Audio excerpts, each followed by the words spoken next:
Friends, এটা আপনারা দেখতে পাচ্ছেন, এটা আমার অ্যাডেনিয়ামের বাগান। আমি বিগত 5 থেকে 6 বছর অ্যাডেনিয়াম করছি ছাদে। এবং এই অ্যাডেনিয়াম করার জন্যে সবথেকে যেটা প্রয়োজন সেটা হচ্ছে অ্যাডেনিয়ামের যে মাটিটা থাকে, সয়েল যাকে আমরা বলি, সেই মাটিটা কীভাবে আপনারা তৈরি করবেন সেটি সবথেকে জরুরি। এবং এই অ্যাডেনিয়ামকে কিন্তু ছাদে মানে যেখানে সবসময় সূর্যের রোদ পড়ে এরকম একটি জায়গায় রাখতে হয়। আমি বন্ধুরা এর আগেও অনেক গাছ তৈরি করার চেষ্টা করেছিলাম, কিন্তু অনেক গাছের সবথেকে প্রবলেমটা হয় এই গাছে যদি 3-4 দিন জল না দেওয়া হয় সেই গাছকে বাঁচানো যায় না।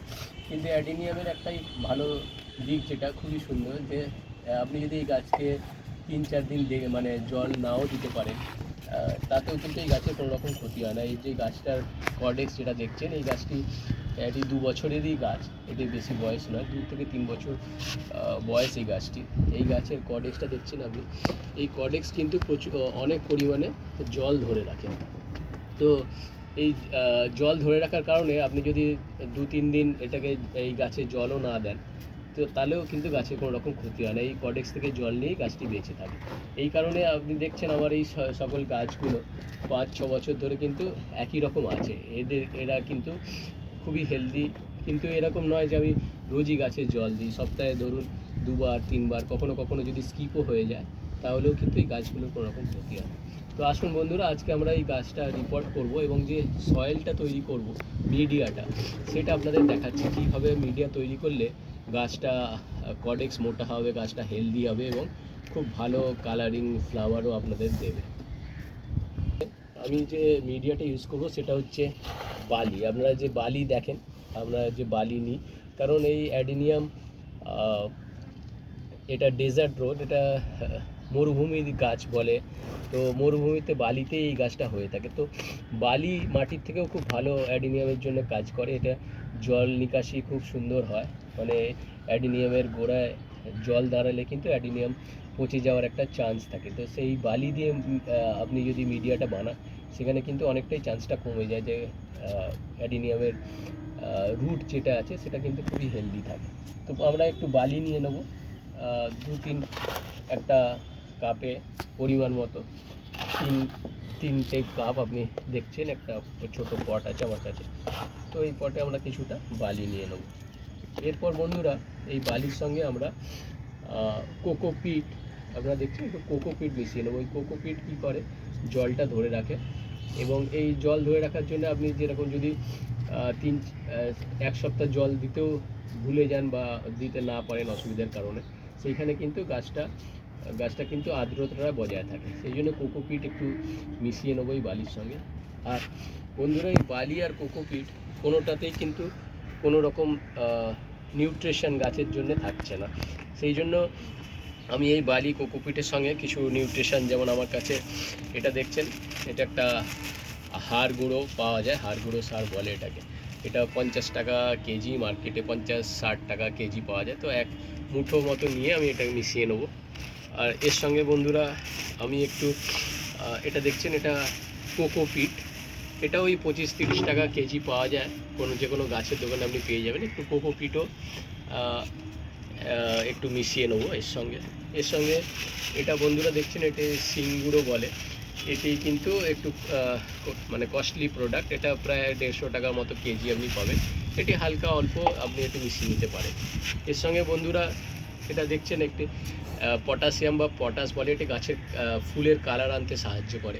তো এটাও ওই মার্কেটে 50-60 টাকা কেজি পাওয়া যায়। এই পটাশটাও আপনি খুবই খুবই অল্প, কারণ গাছটি নতুন বসাচ্ছেন, এটি একটুখানি ওপর থেকে দিয়ে দিতে পারেন। এর সঙ্গে বন্ধুরা দেখছেন, এটি একটি ফাঙ্গিসাইড পাউডার। যখন গাছ আমরা রিপোর্টিং করব, একটু ওপর থেকে আমরা এই সাফ, খুবই ভালো ফাঙ্গিসাইডে কাজ করে, কারণ অ্যাডিনিয়ামের মূলত ওই ফাঙ্গিসাইড ড্যামেজ করে অ্যাডিনিয়াম। তো সেইটা যাতে না হয় সেই জন্য আমরা একটু এতে ফাঙ্গিসাইড পাউডারও মিশিয়ে নিতে পারি। মিশিয়ে নিয়ে আপনি যে মিশ্রণটা দেখছেন, এটাকে আমরা ভালোভাবে মিশিয়ে নেব। একটু ভালোভাবে মিশিয়ে নিয়ে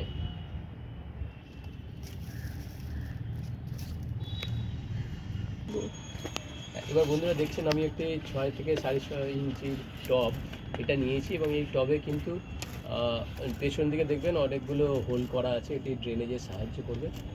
তো এই হোল করা টবটি নিয়ে আমি এর নিচে কিছু শুকনো মাটি এটা একটু ভরে নেবো। এই মাটি দেওয়ার কারণ এটি গাছকে যখন জল দেবো তখন এই নিচের থেকে গাছের যা নিউট্রিশন, মাটিতে যে জৈব পদার্থগুলো থাকে তার নিউট্রিশনগুলো গাছকে সরবরাহ করতে থাকবে।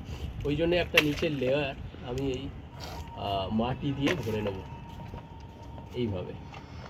তো আর এটি একটি ভালো ড্রেনেজেরও কাজ করবে। এইভাবে একটা লেয়ার আপনারা দেখতে পাচ্ছেন মাটি দিয়ে ভরে নেওয়ার পর আমি তারপরে এই যে মিশ্রণটা তৈরি করলাম এই মিশ্রণটার উপর দিয়ে দেবো। এই মিশ্রণটা ভালো করে ভরে নিয়ে প্রায় দেখবেন যে পটটি যাতে 70-80% এই মিশ্রণটা দিয়ে ভরে যায়। গাছটিকে কিন্তু আমরা একটু ওপরের দিক করে বসাবো। এই ওপরের দিক করে গাছটিকে বসানোর কারণ হলো, হ্যাঁ, আপনারা দেখতে পাচ্ছেন যে যে পটিং মিক্সটা আছে, যে এটা কিন্তু আমি প্রায় 70% ভরে দিয়েছি। এরপরে কিন্তু আমি গাছটা কিন্তু বেশি নিচের দিক করে বসাবো না, আমি গাছটিকে উপরেই বসানোর চেষ্টা করব। গাছটি উপরে বসানোর কারণটা এটাই যে আপনার যখন গাছটি রুটটা ডেভেলপ করবে পর্যাপ্ত পরিমাণে জায়গা পাবে আর নিচ পর্যন্ত এটা যেতে পারে।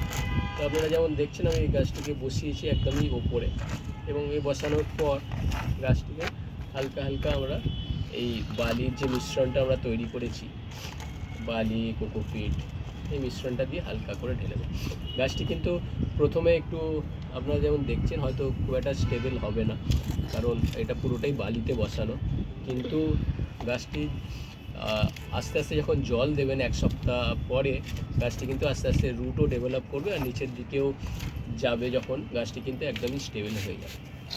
তো এইভাবে মিশ্রণ তৈরি করে যদি আপনারা অ্যাডেনিয়াম গাছ করেন, আশা করব অ্যাডেনিয়াম গাছটি সুস্থ থাকবে। আপনি 4-5 বছর গাছটিকে এইভাবেই রাখতে পারেন এবং আশা করব এই গাছটি খুবই সুন্দর কালারফুল ফুল দেবে আপনাকে ভবিষ্যতে।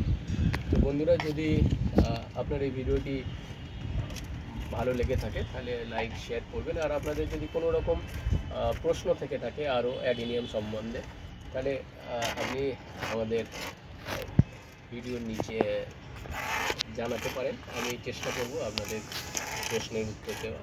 যেরকম শুরুতেই বললাম, আমি এই 5-6 বছর এই অ্যাডেনিয়াম গাছ করছি।